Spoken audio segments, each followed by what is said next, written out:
ଦେଖ ପିଲେ ଆଜି ଆମେ ସପ୍ତମ ଶ୍ରେଣୀ ଗଣିତ ବହିର ଅଭ୍ୟାସ କାର୍ଯ୍ୟ 7.1ର ଅଭ୍ୟାସ କାର୍ଯ୍ୟ କରିବା। ପ୍ରଥମେ 1 ନମ୍ବର କ୍ୱେଶ୍ଚନ୍ ଦେଖ, ଆଜି ଚାପ୍ଟରରେ ଆମେ ତ୍ରିଭୁଜ ଉପରେ ପଢ଼ିବା। ଠିକ୍ ଅଛି। 7.1ରେ ଯେତେ ସାରା ଆମର ଅନୁଶୀଳନ ଅଛି ମ୍ୟାକ୍ସିମମ୍ଲି ଆମର ତ୍ରିଭୁଜ ଉପରେ ଅଛି। ଠିକ୍ ଅଛି।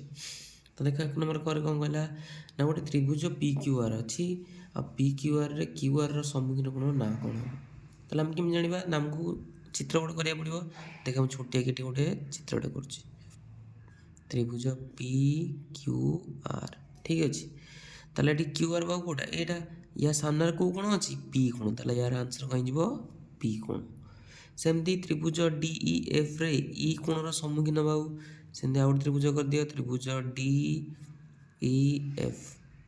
ତାହେଲେ E କୋଣର ସମ୍ମୁଖୀନ ବାହୁ କିଏ? ସେ DF। ତାହେଲେ ଆନ୍ସର୍ କ'ଣ ହେଇଗଲା? DF। ନେକ୍ସଟ ଆସିଲା KLMରେ M ଶୀର୍ଷର ସମ୍ମୁଖୀନ ବାହୁ। ତାହେଲେ ଦେଖ KLM ଠିକ୍ ଅଛି। ତାହେଲେ ଯେଉଁ ଏଇ M ଶୀର୍ଷ ବିନ୍ଦୁର ସାମ୍ନାରେ କେଉଁ ବାହୁ ଅଛି? KL ବାହୁ ଅଛି। ତାହେଲେ ଆନ୍ସର୍ ହେଇଗଲା KL ବାହୁ।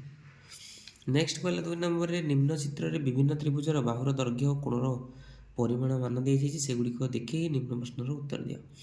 ହେଲା, ଠିକ୍ ଅଛି। ସେ କହିବା କଥା କି ଏଠି ଯେଉଁ ଆମର ମାନ ଗୁଡ଼ାକ ଦେଇଛି ତାକୁ ଦେଖିକି ତୁମେ ଜଣେଇବ ଯେ ଏହା କି ପ୍ରକାର ତ୍ରିଭୁଜ। ତାହେଲେ ଦେଖ ଏଠି ତିନିଟା କି ବାହୁର ମାନେ ଅସମାନ ଅଛି। ତାହେଲେ ଏଇଟା କେଉଁ ବାହୁ ତ୍ରିଭୁଜ ହେଇଯିବ ନା ବିଷମ ବାହୁ। କେଉଁ ବାହୁ? ବିଷମ ବାହୁ ତ୍ରିଭୁଜ।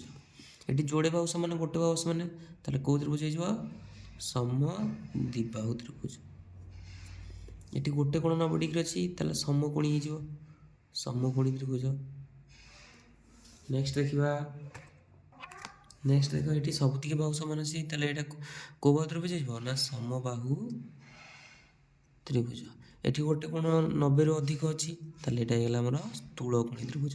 ଠିକ୍ ଅଛି, ସ୍ଥୂଳକୋଣୀ ତ୍ରିଭୁଜ। ଏଠି ସବୁତିକି କୋଣ କ'ଣ ହେଇଛି ନା 90ରୁ ସାନ ଅଛି, ତାହେଲେ ସୂକ୍ଷ୍ମକୋଣୀ ହେଇଯିବ।